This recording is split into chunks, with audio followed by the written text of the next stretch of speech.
Salut à tous, et donc contrairement aux apparences, il y a des palmiers derrière moi, je ne suis pas à Miami mais je suis plutôt au nord de Milan, plus particulièrement sur le lac Majeur.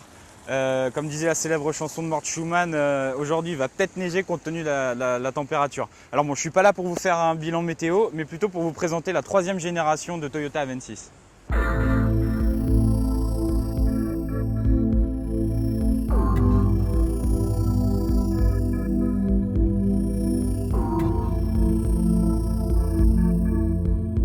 Cette nouvelle Avensis repose sur la plateforme de l'actuelle, c'est-à-dire que les mesures ne changent pas, seules les voies avant et arrière s'élargissent.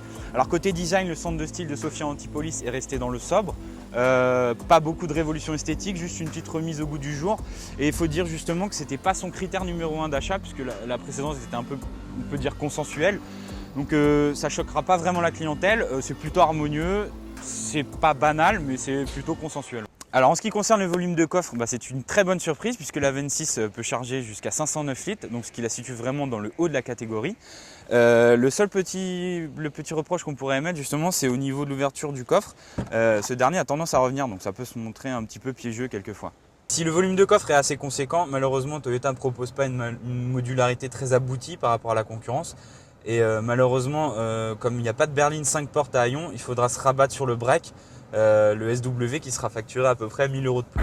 Alors nous voici à bord de l'Avensis. Tout d'abord, le premier constat, c'est qu'on a affaire à un véhicule lumineux, très spacieux, avec lequel on prendra beaucoup de plaisir à voyager. Ensuite, on a vraiment apprécié, nous, la qualité des matériaux employés, notamment au niveau de la console centrale et aussi du revêtement. C'est vraiment très qualitatif. Ensuite, petit détail mais qui a son plus, c'est aussi les nombreux rangements. Nous, on a vraiment aimé l'accoudoir central qui abrite vraiment un espace de rangement conséquent. On peut mettre sa petite bouteille, ses petites affaires, on peut voyager tranquille. La même chose concernant la boîte à gants, où on peut mettre pas mal d'affaires. Voilà, donc c'est vraiment une voiture dédiée à la famille, au voyage, et ça paraît vraiment plutôt bon dans son segment. À l'usage, cette Avensis est vraiment une familiale pure et dure. C'est une voiture très bien filtrée au niveau des suspensions, bien insonorisée. C'est vraiment du bonheur pour tailler la route avec. On flotte un petit peu sur la route, c'est vraiment très confort, on s'endormirait presque d'ailleurs. Voilà, alors aujourd'hui notre modèle d'essai, c'est un essence 1,8 litre de 150 chevaux, très discret, très souple. On a un petit bonus en plus, on a un petit bouton mode sport qui offre une réponse un peu plus directe à l'accélération et c'est vraiment flagrant, enfin, c'est très pratique dans les dépassements. Pour le reste, on peut rester vraiment en drive, la voiture y va toute seule, la boîte de vitesse suit très bien, rétrograde quand il faut, enfin, c'est vraiment une voiture idéale vraiment pour partir en vacances, faire des kilomètres.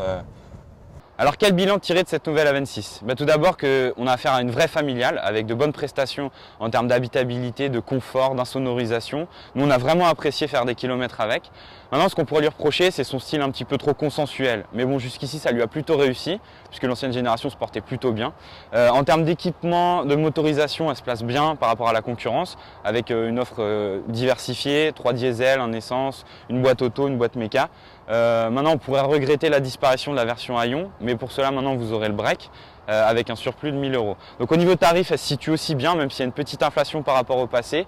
On a une fourchette qui se situe entre 23 000 et 36 000 € avec 4 niveaux d'équipement, donc ça reste plutôt une bonne affaire dans le segment actuel.